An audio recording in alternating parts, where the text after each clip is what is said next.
আমরা যদি আগামী 24 ঘন্টার মধ্যে এই স্বরাষ্ট্রমন্ত্রী যদি তাদেরকে চিহ্নিত করতে না পারে, চিহ্নিত করে যদি বিচারের মুখোমুখি করাতে না পারে, তাহলে স্বরাষ্ট্র মন্ত্রণালয় গেরর হুঁশিয়ারি আমরা দিয়ে যাচ্ছি।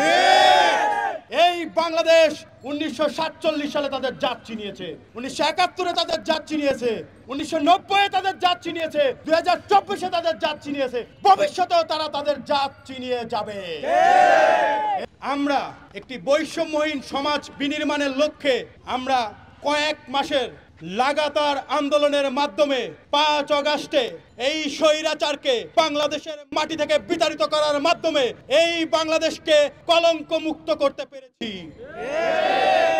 5 আগস্ট পরবর্তী বাংলাদেশে আমরা বৈষম্যহীন একটি বাংলাদেশ, অর্থাৎ একটি নাগরিকের যতগুলো অধিকার নিয়ে বেঁচে থাকা, অর্থাৎ নিরাপত্তা নিয়ে এই রাষ্ট্রে বেঁচে থাকার অধিকার রয়েছে, তার নিশ্চয়তা আমরা 5 আগস্ট পরবর্তী বাংলাদেশে অন্তর্বর্তীকালীন সরকারের কাছে অঙ্গীকার করেছিলাম।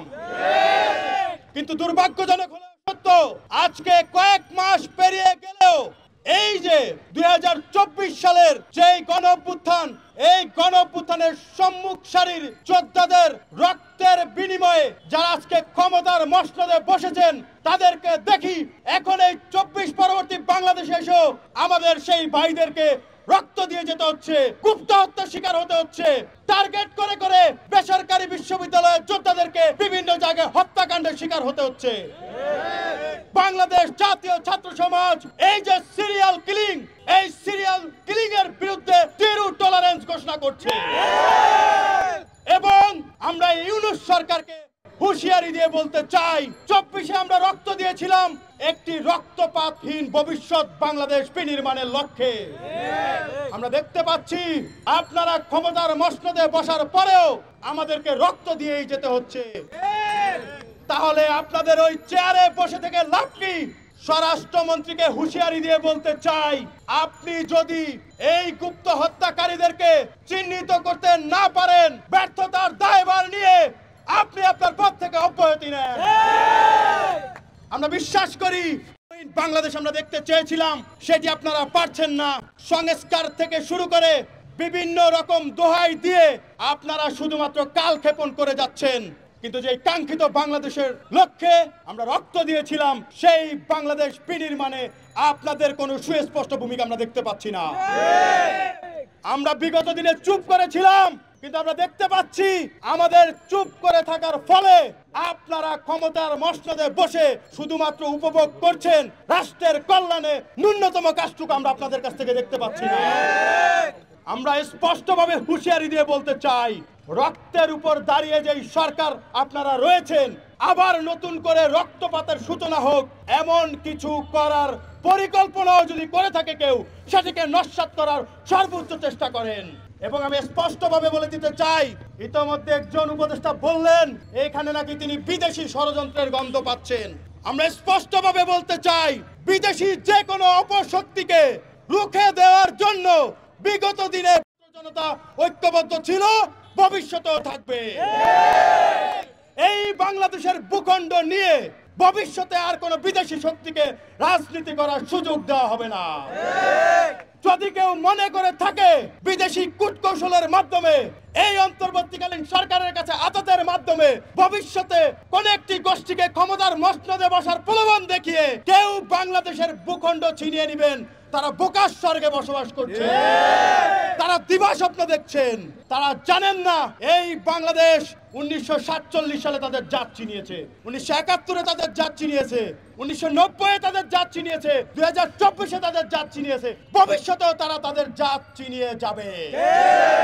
এই ভূখণ্ড নিয়ে কারো যদি ন্যূনতম ষড়যন্ত্র করার চেষ্টা থাকে, কেউ যদি স্বৈরাচারের পুনর্বাসনের ন্যূনতম চেষ্টা করে, তাদেরকে দাঁত ভাঙা জবাব দিবে বিজেপি, তাদেরকে দাঁত ভাঙা জবাব দিবে বাংলাদেশ জাতীয় ছাত্র সমাজ।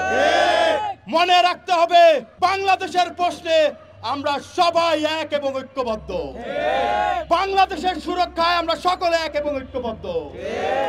আমাদের মত পার্থক্য থাকতে পারে, আমরা গত 2 দিন আগে দেখলাম, গতকালকেও দেখলাম, আমরা যাদেরকে এই আন্দোলনের মূল স্পিরিট মনে করেছিলাম, আমরা দেখলাম যে বৈষম্য বিরোধী ছাত্র আন্দোলন সহ নাগরিক কমিটির কয়েকজন নেতার বক্তব্য আমরা দেখলাম, তারা কাউন্সিলরদেরকে পুনর্বাসন করার অপচেষ্টা করছেন। আমরা স্পষ্টভাবে বলতে চাই, এই যে বৈষম্য বিরোধী ছাত্র আন্দোলন, যাদেরকে আমরা মূল স্পিরিট মনে করে আমরা তাদেরকে সর্বাত্মক সহযোগিতা করছিলাম এবং এখনো আমাদের সর্বাত্মক সহযোগিতার মনোভাব রয়েছে, কিন্তু আমরা দেখতে পাচ্ছি তাদের যে কর্মকাণ্ড তারা যা যা করছেন, তাদের বক্তব্যের মাধ্যমে আমাদের মনে হয় যে তারা স্বৈরাচার এবং তাদের দোসরদেরকে পুনর্বাসন কেন্দ্র করে তোলার চেষ্টা করছে। আমরা স্পষ্টভাবে বলতে চাই, যদি কোনো গোষ্ঠী ভবিষ্যতে ক্ষমতায় আসার জন্য কিংবা ক্ষমতার মসনদে বসার জন্য কারোর সাথে আতাত করে, এই স্বৈরাচারকে কোন রকম সুযোগ দেওয়ার চেষ্টা করে কিংবা পুনর্বাসনের ন্যূনতম চেষ্টা করে, তাদেরকে আমরা দাঁত ভাঙা জবাব দিব। আমরা বলে দিতে চাই, স্বৈরাচার এবং তাদের দোসরদের বিরুদ্ধে ইতোমধ্যে আমরা জিরো টলারেন্স ঘোষণা করছি। সুতরাং তাদের পক্ষে যারা কথা বলবে, বিগত দিনের নির্বাচনে যারা বিজয়ী হয়েছে তাদেরকে যারা মেনে নেওয়ার প্রস্তাব দিবে, তাদেরকে বাংলার সাধারণ ছাত্র জনতা প্রত্যাখ্যান করবে। একটি কথাই বলতে চাই, মাননীয় স্বরাষ্ট্রমন্ত্রীকে বলতে চাই, আগামী 24 ঘন্টার মধ্যে এই যে আমার যেই ভাইয়েরা গুম হয়েছে, খুন হয়েছে, যারা হত্যার হুমকি পাচ্ছে, যারা হত্যার হুমকি দিচ্ছে, যারা গুমের সাথে জড়িত, যারা খুনের সাথে জড়িত, তাদেরকে চিহ্নিত করে বিচারের মুখোমুখি করাতে না পারলে আপনাদেরকে ওই ক্ষমতার মস্তক থেকে টেনে ইসরে ফেলে দিব। আমরা যদি আগামী 24 ঘন্টার মধ্যে এই স্বরাষ্ট্রমন্ত্রী যদি তাদেরকে চিহ্নিত করতে না পারে, চিহ্নিত করে যদি বিচারের মুখোমুখি করাতে না পারে, তাহলে স্বরাষ্ট্র মন্ত্রণালয় ঘেরাওর হুঁশিয়ারি আমরা দিয়ে যাচ্ছি।